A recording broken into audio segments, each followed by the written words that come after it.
हम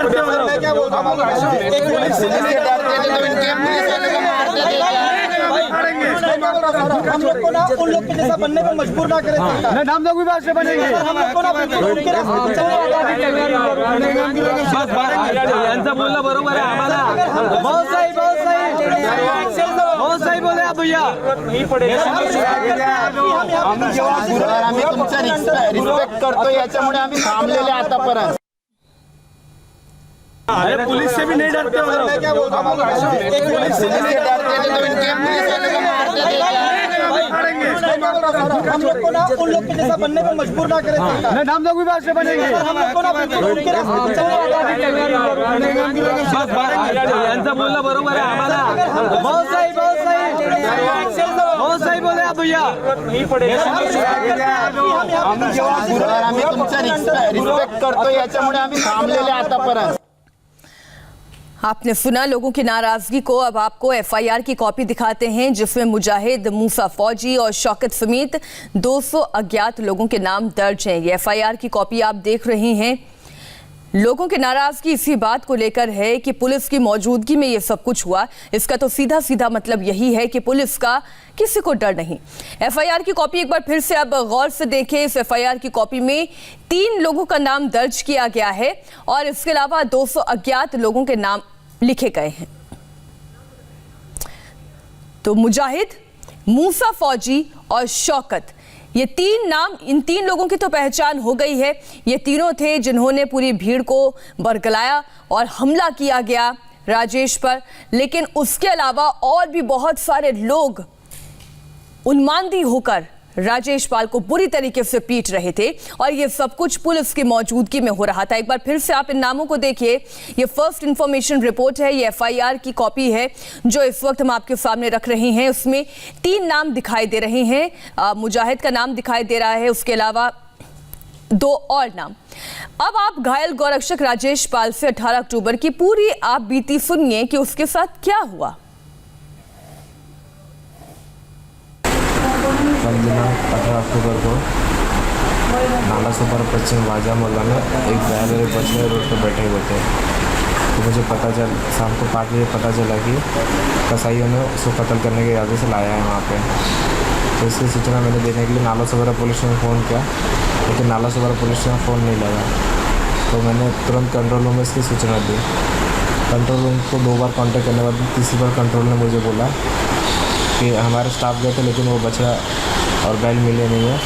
आप एक काम करो, आप पुलिस स्टेशन जाओ और वहाँ से स्टाफ लेके फिर उनको दिखाओ। फिर आपको 7-8 बजे के आसपास पुलिस स्टेशन में गए। वहाँ से हेड कांस्टेबल नरसोले सर मिले, उनके साथ में और 2 बीट मार्शल थे। उनको लेके मैं स्पॉट पे उनको बैल दिखाने गया। तो बैल हमको मिला, मैंने सर को दिखाया। सर ने जब वहाँ पर पूछताछ करना चालू की तो इसी बीच में वहाँ पे भीड़ जमा होना चालू हो गई। भीड़ जमा होते होते करीबन 100-150 लोग वहाँ पे पूरे इकट्ठा हो गए हमको घेर के। उसके बाद में वहाँ पे कसाईयों ने आपस में बोला इसको लेना इसको मार करके ऐसा बोलना चालू किया। तो उसमें से तब तक किसी एक ने पीछे से मेरा गला पकड़ के मेरे गले पे जो रुमाल बंधा था मास्क वो खींचा, जिसके कारण मेरा गला पूरा दब गया और गला ऐसे झटके से खींचा कि मेरी टाइम सांस रुक गई थी। उसके बाद में दूसरे जो पुलिस वाले थे उन्होंने मुझे तुरंत उससे बचाया। और भी फिर लोग कौन कहाँ से मारा था कुछ पता ही नहीं चला रात में से। तब तो एक ने सर पे किसी सामान से सर पे मारा, सर मेरा सूज गया यहाँ पे पूरा। तो मुक्के उत्ते से मार के मेरे पसली के नीचे की जो हड्डी है वो पूरी फ्रैक्चर करके यहाँ पे निशान भी यहाँ आया हुआ है। उसके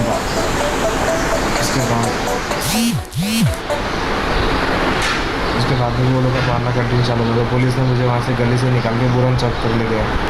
बुरन चौक पर जब पुलिस ने मुझे एक ऑटो में बिठाया तो कसाईयों की भीड़ ने उस ऑटो को पलटी करने की कोशिश की, उसकी चाबी निकाल ली और गाड़ी का पीछे का कांच तोड़ के उन्होंने पीछे से हाथ डाल के मेरा गला दबा के मेरे को जान से मारने की पूरी कोशिश की। लेकिन जब पुलिस वाले थे उन्होंने बीच बचाव किया और मुझे वहाँ से सुरक्षित बाहर निकाला। मुझे बाइक से लेके मुझे राला सोगरा पुलिस में आया, फिर वहाँ से मैं यहाँ पे हॉस्पिटल में आके एडमिट हो गया। उनका पूरा प्लानिंग था कि मुझे जान से मार डालें यहाँ करके, वो इसी फिर करते। अगर पुलिस नहीं होती तो पुलिस मेरा बचाव का प्रयत्न नहीं करती तो शायद मैं जिंदा नहीं रहता वहाँ। जिस गौवंश की तस्करी को लेकर पूरी वारदात हुई वो थाने में है। बजरंग दल के कार्यकर्ता ने एक वीडियो बनाया है जो पूरी कहानी को बयां करता है। आप ये तस्वीर गौर से देखिए जहां पर ये पूरी घटना घटी है। पालघर पार्ट 2 हो जाता। हम इसलिए कह रहे हैं कि इस व्यक्ति की जान भी जा सकती थी। ये गायों की रक्षा करने के लिए वहां पर पहुंचा था, लेकिन जिस तरीके से वहशीपन के साथ उस पर हमला किया गया, उसकी जान जा सकती थी। ये सब लफड़ा बड़ा और मारा गया 3 पुलिस के सामने। 3 पुलिस थे और हड्डी ग्राउंड वाजा मोहल्ला में कसाईयों द्वारा 150 से 200 जैन के आसपास जानलेवा हमला किया गया और एक हड्डी के अंदर नीचे थोड़ा सा फ्रैक्चर आया है। तो मैं नालासोपारा वसई वेस्ट के पुलिस स्टेशन में हूँ और ये सब बेल और बछड़ा आज लेके अभी गौशाला में हम जमा करने को जा रहे हैं। मैं नालासोपारा वेस्ट के पुलिस स्टेशन में हूँ और ये घटना ये चौथे टाइम हुई है राजेश पाल के साथ। 2017 के अंदर अनशन पे बैठा गए थे तो उसके बावजूद एक्शन लिया नहीं गया था, लेकिन अभी जो हमारे नए साहब आए सदानंद दाते साहब कमिश्नर जी, उनके द्वारा अभी तक का सहयोग अच्छा रहा है और उन्होंने बोला है कार्यवाही किया के लिए। ये सब लफड़ा बड़ा और मारा गया 3 पुलिस के सामने। 3 पुलिस थे और हड्डी ग्राउंड वाजा मोहल्ला में कसाईयों द्वारा 150 से 200 जैन के आसपास जानलेवा हमला किया गया और एक हड्डी के अंदर नीचे थोड़ा सा फ्रैक्चर आया है। तो मैं नालासोपारा वसई वेस्ट के पुलिस स्टेशन में हूँ और ये सब बेल और बछड़ा आज लेके अभी गौशाला में हम जमा करने को जा रहे हैं। मैं नालासोपारा वेस्ट के पुलिस स्टेशन में हूँ और ये घटना ये चौथे टाइम हुई है राजेश पाल के साथ। 2017 के अंदर अनशन पे बैठा गए थे तो उसके बावजूद एक्शन लिया नहीं गया था, लेकिन अभी जो हमारे नए साहब आए सदानंद दाते साहब कमिश्नर जी, उनके द्वारा अभी तक का सहयोग अच्छा रहा है और उन्होंने बोला है कार्यवाही किया है और जिसने किया उनको उठाया गया है। दिनेश मौर्य मुंबई से हमारे साथ जुड़ गए इस बड़ी खबर पर। दिनेश, ये कोई पहला हमला नहीं था, ये इस वीडियो के बाद समझ में आ गया है कि राजेश पाल को इससे पहले भी कई बार निशाना बनाया गया, उनकी जान लेने की कोशिश हुई है। देखिए, पिछले 5 साल से इस पूरे इलाके में पालघर का जो वसई का बेल्ट है वहाँ पर राजेश पाल बतौर गौ रक्षक के तौर पर काम कर रहे हैं और वो दावा कर रहे हैं कि इसके पहले भी उन्होंने कई बार जो है जब उनके पास गौ तस्करी की कोई जानकारी आई तो उन्होंने पुलिस को पास ऑन की, गौवंश हत्या की जानकारी आई तो उन्होंने जो है पुलिस को पास ऑन की। कई मामलों में पुलिस पे कार्रवाई भी की, लेकिन इस मामले में जो उनकी दलील थी कि एक बैल और एक जो बछड़ा है उसे तस्करी करके इस जगह पर लाया गया था और वहाँ पर उसे बचाने के लिए जब वो गए थे उनके साथ मारपीट ज़रूर हुई है, लेकिन गौ तस्करी का जो आरोप लगाया गया है इस मामले में राजेश पाल की तरफ से, उसको लेकर नालासोपारा पुलिस जो इस पूरे मामले की जांच करी, उनकी दलील ये है कि अब तक उनकी जांच में इस बछड़े और बैल को तस्करी कर वहाँ लाया गया था, इसके सबूत अब तक नहीं मिल पाए हैं। ये बछड़ा और बैल काफ़ी दिनों से उसी इलाके में लावारिस घूम रहे थे, लेकिन चूंकि तस्करी का मामला का आरोप काफ़ी गंभीर है इसलिए इस मामले के और तह तक जाने की कोशिश जो है वो स्थानीय पुलिस द्वारा किया जा रहा है। साथ ही में चूंकि मामला काफ़ी सेंसिटिव है तो इसीलिए आज एक बड़ी बैठक भी जो है इस यहाँ के जो एसपी डीसीपी है उन्होंने यहाँ पर बुलाई है। इस पूरे इलाके इलाके में जो गौ रक्षक तमाम आरोप लगा रहे कि काफ़ी समय से कई ऐसे इलाके, कई सारे ऐसे पॉकेट्स हैं जहाँ पर जो है गौ तस्करी कर गायों को या बैलों को लाया जाता है और वहाँ पर कथित रूप से उनको काटा जाता है। ये जो गंभीर आरोप है, इसकी जांच जो है इसकी जांच हो रही है और अभी तक कितनों की गिरफ्तारी हुई है दिनेश इस पूरे मामले में?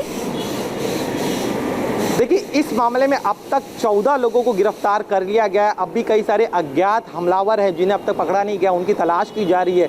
राजेश पाल पर करीब 100 से 150 के आसपास का जो मॉब है उन्होंने अटैक किया था, इस तरह का दावा राजेश कर रहे हैं। और कुछ एक पुलिसकर्मी जो है वो भी जख्मी हुआ था उस मारपीट के दौरान।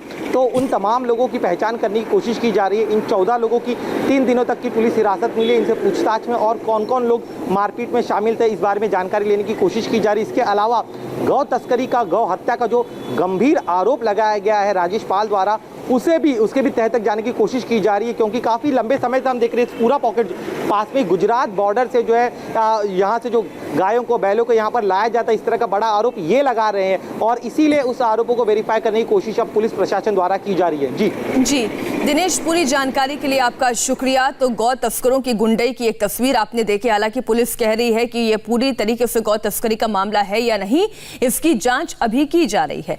वक्त एक छोटे से ब्रेक का है, आप कहीं मत जाइएगा। ब्रेक के बाद कमलनाथ ने कैसे अपने ऊपर लगे हुए बयानों से झाड़ा पल्ला, माफी मांगने से किया इनकार। एक छोटे से ब्रेक के बाद